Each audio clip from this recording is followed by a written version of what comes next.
हरि ओम तत्सत् श्रीमते रामचंद्राय नमः। ओम नमः परमहंसा स्वादित चरण कमल चिन्मकरंदाय भक्तजनमानस निवासाय श्री रामचंद्राय।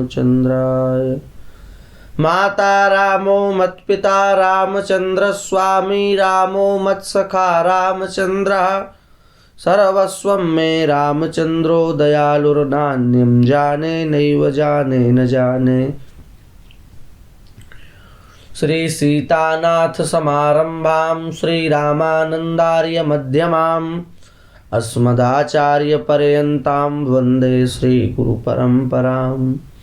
भक्त भक्ति भगवंत गुरु चतुर नाम वपु एक, इनके पद वंदन किए नाशत विघ्न अनेक। संत सरल चित जगत हित जानि स्वभाव स्नेह, बाल विनय सुनि कर कृपा राम चरण रति दे।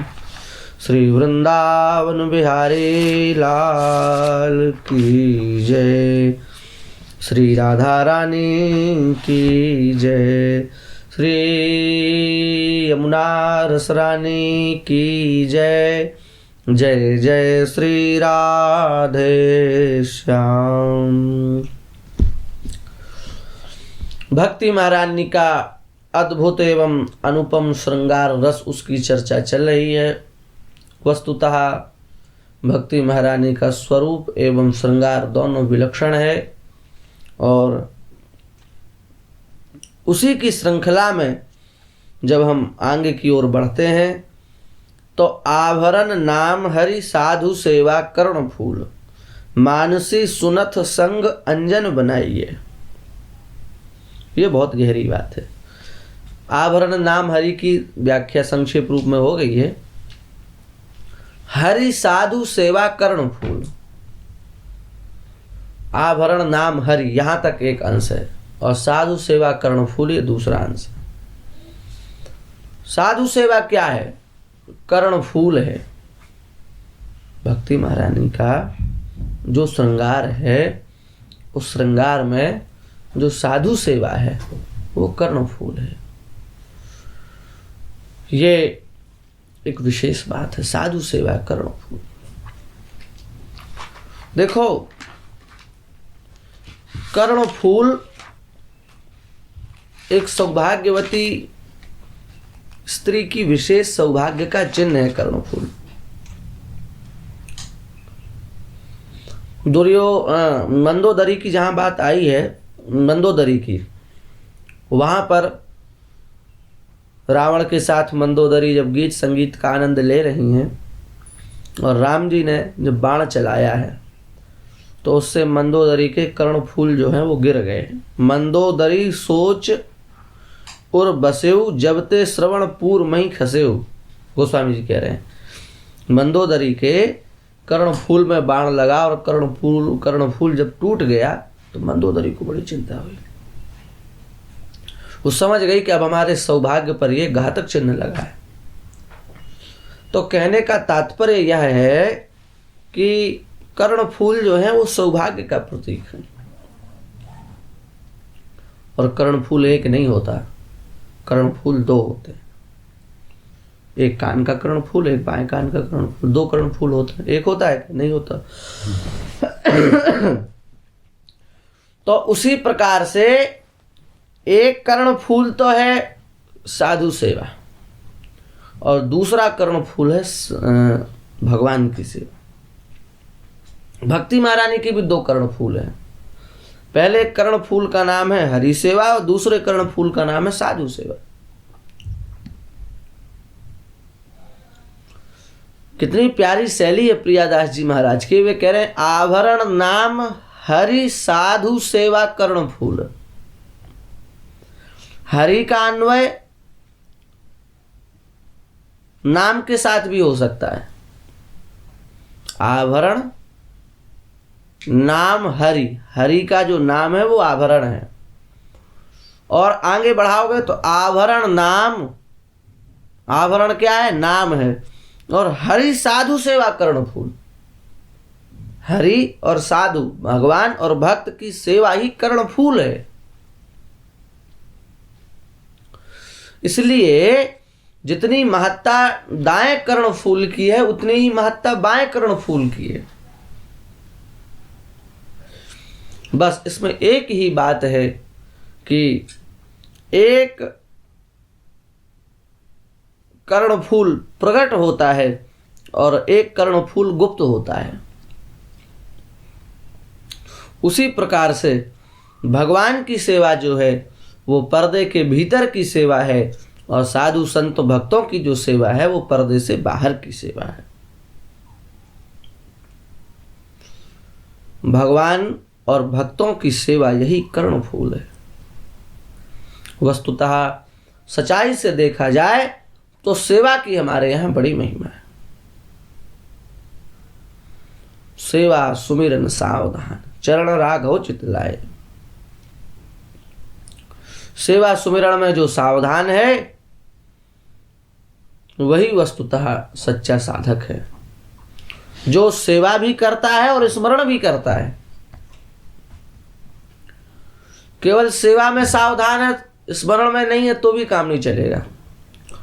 केवल स्मरण में सावधान है, सेवा में सावधान नहीं तो भी नहीं चलेगा।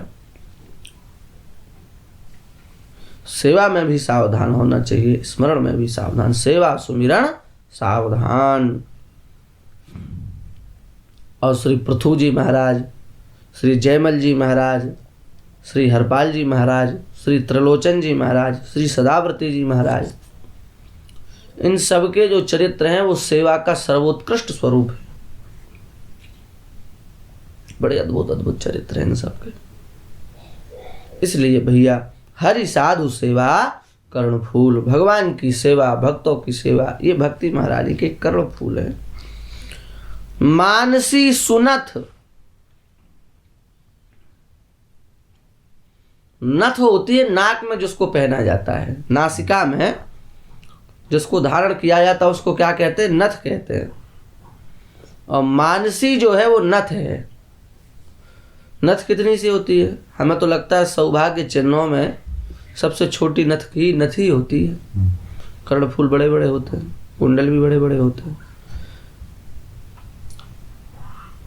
अन्य जो आभूषण है वो भी बड़े बड़े होते हैं। नथ बिल्कुल छोटी सी होती है, पर छोटी होने के बाद भी कितना आकर्षित करती है, कितनी चमकती है। उसी प्रकार से जो भगवान की मानसी सेवा है वो अत्यंत सूक्ष्म होने के बाद भी अत्यंत श्रेष्ठ है।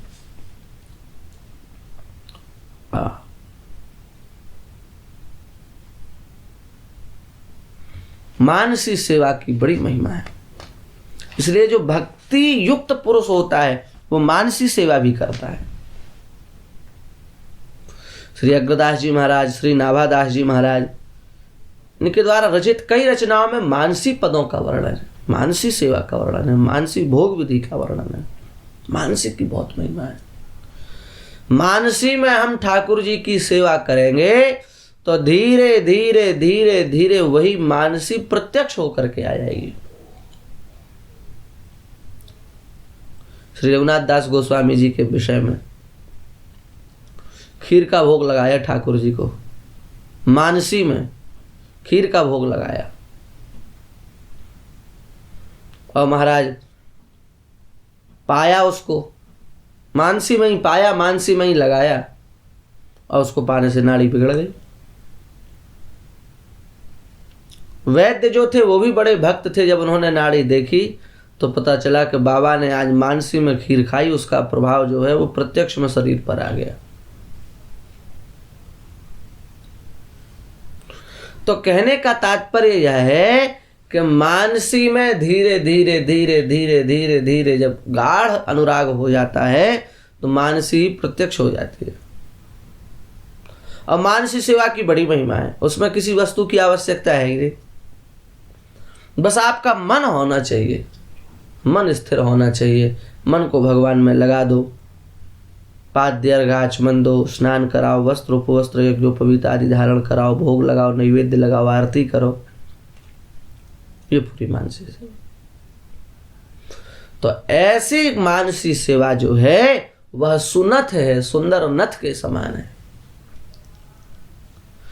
और संग अंजन बनाइए, संग अंजन लगाइए। सत्संग जो है उसको अंजन कहा। सत्संग क्या है? अंजन। अंजन माने काजल। काजल लगा देने से जैसे नेत्र के दोष दूर हो जाते हैं, नेत्र का मैल खत्म हो समाप्त हो जाता है, उसी प्रकार से जो सत्संग करता है उसे एक शुद्ध दृष्टि प्राप्त होती है, उसे एक परमार्जित दृष्टि प्राप्त होती है। सत्संग की बड़ी महिमा है।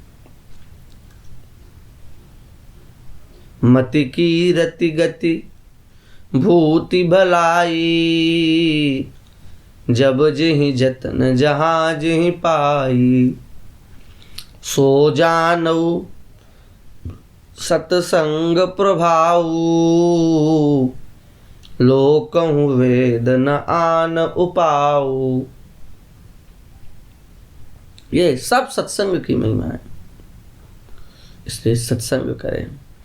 नयन निकट काजर बसे, पै दर्पण दरसाय,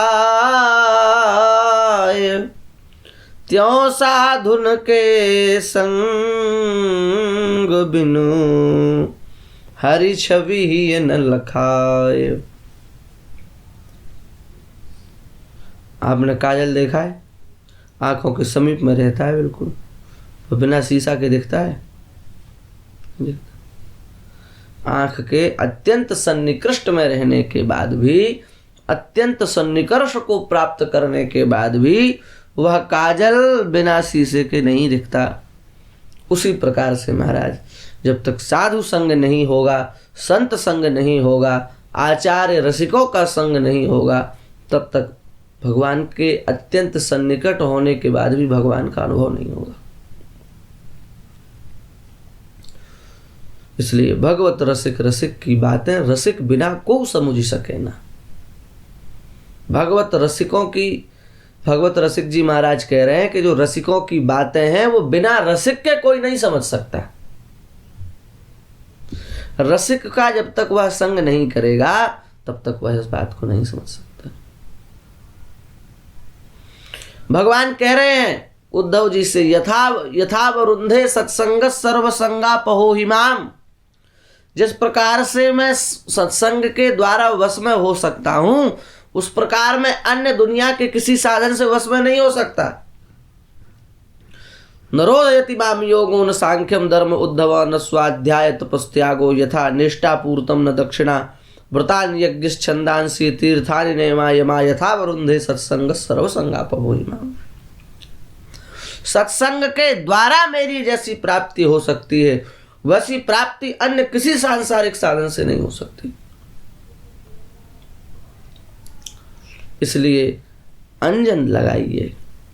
अंजन, अंजन क्या है? बोले ये सत्संग ही अंजन है। तो सत्संग रूपी अंजन का आश्रय लेकर के अपने साधन मार्गों को पुष्ट करें। ये जो है तीसरे चरण की व्याख्या हो गई, क्योंकि तीसरा चरण यही था। हाँ, आभरण नाम हरि साधु सेवा कर्ण फूल, मानसी सुनत संग अंजन बनाइए।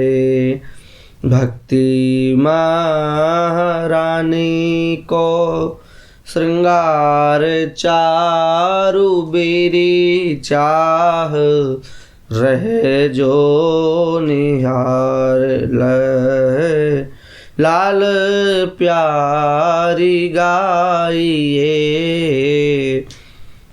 आभरण नाम भक्ति महारानी के आभूषण नाम है। हरि साधु सेवा कर्ण फूल, हरि और साधुओं की सेवा कर्ण फूल है।